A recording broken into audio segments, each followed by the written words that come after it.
Interest ఉంటుంది. ఇది మామూలుగా అయితే ఇవ్వరు. అవును. ఏ ఫైనాన్స్ ప్రైవేట్ ఫైనాన్స్ వాళ్ళ దగ్గర కట్టుకోవాలి, అట్లాగా ఉంటది.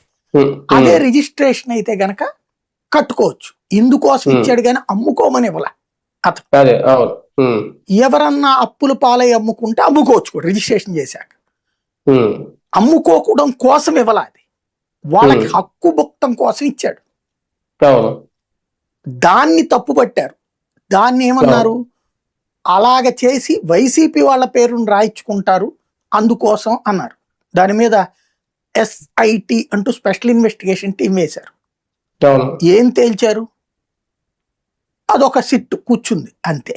ఎవడు భూములు ఎవడు తీసుకుంటాడు? 20 ఏళ్ల క్రితం భూములు ఆల్రెడీ అమ్ముకుని ఉంటారు కూడా వాళ్ళు.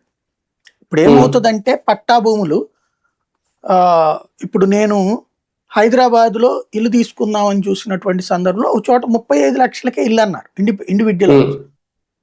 35 లక్షలకి ఇల్లు అంటే అది కూడా బంజారాహిల్స్ దగ్గర పక్కన ఉన్న బస్తీల్లో. బ్యాంకు లోన్ నాకు అప్పటికి 60 లక్షలు శాంక్షన్ అయ్యి ఉంది. 80 లక్షల దాకా కూడా నేను తీసుకోవచ్చు అన్నారు. ఎందుకంటే నాకు అప్పుడున్న వయసు రీత్యా